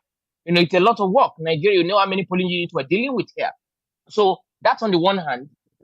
Also, Nigerians it's not about the country, it's not about the geographical map itself, it's about the people. Because of their interest, because of their identity politics and the rest of them. You recall, many months back, we've been saying and appealing to people to be peaceful. You see, the belligerence and the intolerance that you do online, because you're not going to vote online, you're going to come to the real ground, reality, come out plug out of the matrix and come to reality to vote. All those belligerence and all, you will meet it when you come on ground, if you have created that particular atmosphere for yourself. And that's what we were trying to do earlier on by staying non-partisan, which most people hate us for, that you have clout, you have following, you have all this, people respect you. Come and surrender yourself and bow to a lot of people. And now we can speak to those issues because we're not partisan. They will listen to us because they know we're not fighting for any political party or interest. But because we have been insulted for admonishing people to embrace peace and shun extremism, and they refuse this, and they continued in it, and the so-called peaceful members of society encourage this. How do you expect us now? How do you expect Sega now, that you have called different names and all because he was appealing for peace, to come and start speaking to issues on ground now? It is the violence that you want. It is what you invited that you are facing. So let everybody enjoy it the way it is. But in the interest of Nigeria, in the interest of the nation, in the interest of the progress of this country, we want to continue to condemn all acts of impunity, ranging from ballot box snatching, ranging from voter intimidation. Voter intimidation has been going on online for a while. You cannot come out and say, I am voting for Sowore without being mocked, without being called names, without being blackmailed, without being insulted, without your family. There's nothing they will say about you. So that no two wrongs don't make it right. We can't begin to condemn it now if that is our stock in trade, if that is our culture. Because everything will come to reality at some point. And those you have denigrated will be able to wait for you and do their own when you come. So you can't deem it bad now that you are facing or reaping what you have sown, or be calling people now that we are not hearing your voice now. There's no such thing. I will keep my voice to myself. If you did not value my voice when I was trying to sue for peace, so that when these things like this happen after you have listened, we can condemn it together. But because you don't listen, then there's no point in me speaking here it to be like you are being hypocritical. Because most of these people also gave the example, oh, it was violence that they used to win election in 2015, so they are using violence. So I don't see any reason why anybody should complain about violence now. But for the people who are not online, who have not done evil to anybody, who has not, intimidated anybody or violated anybody's rights, we are saying that we condemn totally, the actions of those who are making life difficult for Nigerians to express their civic duty during the election. Yeah, I think that's the highlight of most of the comments of this been strong condemnations against such attempts. We've also had reports of beavers malfunctioning in some places, especially with regards to educating the official fingerprints of voters. Despite most reservations for use of beavers, I think, what's your view or what's your assessment of the use of beavers so far? Well, I would say that the reason why a lot of people kicked against the use of beavers was because it's not because they don't want technology or transparency. Majority want a situation where there will be a reduction in any form of learning curve during the election. Because any new thing you create will create a lot of bottleneck and will become a warp zone for votes. People will be prevented from voting because they are not being accredited properly, and so many other things. And that's one of the reasons why people were kicking against it and all. So of course there would be issues, errors, problems, and all that would cause delays and all because it's a new technology that we're just adopting and launching out now. No matter how much is tested, testing is different from the real field work. There are environments where you need to attend to a lot of people. There are environments where you don't even have up to 100 people. There are environments where polling units where you have like 300 people. There are environments where you have thousands of people. So with that, there will be cases where you're going to have malfunctionings, and it's a machine error anyway. And I believe that INEC officials on ground will know how to work around those situations where they occur. But I think it's one of those things to be expected in technology. It's not perfect. All right. Sega, let me also get your perspective on this. I'm not put on the spot, but what's your projection considering the candidates and their potential pathways to victory at this point? Well, for the first time in any election, you cannot call anything. Why? Because we have an increased number of voter participation now, an increased number of PVC collection, and an increased number of people turning out. The voter turnout is also highly impressive. So with that, in areas where election had gone on without disturbances and all, you can tell that you cannot really predict anything right now. There's no basis for one to start calling right now that this is what I feel like. Because the first question I have been asking from the beginning is where exactly are we as a people? How we want to proceed as a country and as a people. Do we want the old setup to continue with the establishment? And it seems that that's where everybody's turning to, that, we want the names we know. We want somebody who used to be Moin before. We now is Akala. He has changed. He has become the best thing after jollof rice. So that's the change we want to see, and which means establishment. So there is no how you have such a mindset and you blame anybody who is voting for core reoccurring decimals within the polity. So, and for me, nobody can tell me that it is a 4-horse race or 3.5-horse race or whatever. There are 18 candidates running for the office of the presidency, and they are all recognized. The election had not taken place before people or the media started using the front runner or early runner or leading runner, and I don't know where they got that from. If you call them heavy spenders, I'm fine with that, because there are other people who have not been in government before who are running now, who represent that change that we have been clamoring for if we genuinely want change. And they are very clear to know the AAC is there, the SDP is there, and there are other parties there who who have spoken, who have written their manifesto, who have shown Nigeria needs now. But Nigerians don't really like taking risk in change. They would rather prefer the devil that they used to know. So from that, I can figure out that a lot of people want to remain, they are being very careful to remain with the devil that they know. And so that's why it is too heavy to call. I may be shocked and I may be wrong. Maybe there are some Nigerians who don't have access to, the Nigerian state is divided into three. The matrix created by the media, the matrix created by social media, and then what is actually happening in the grassroots. So because we have not had opportunity of understanding the minds or the mindset of the grassroots who don't have access to social media, Facebook, and news internet, we don't know what they're going to do. So that leaves me with that blank check or blank slate of we don't know how this is going to turn out. So we just have to wait for the result to be populated and finally let us know. So I don't think it is within anybody's right to go out there and be announcing reports or results. Anyhow, we're not interested in that.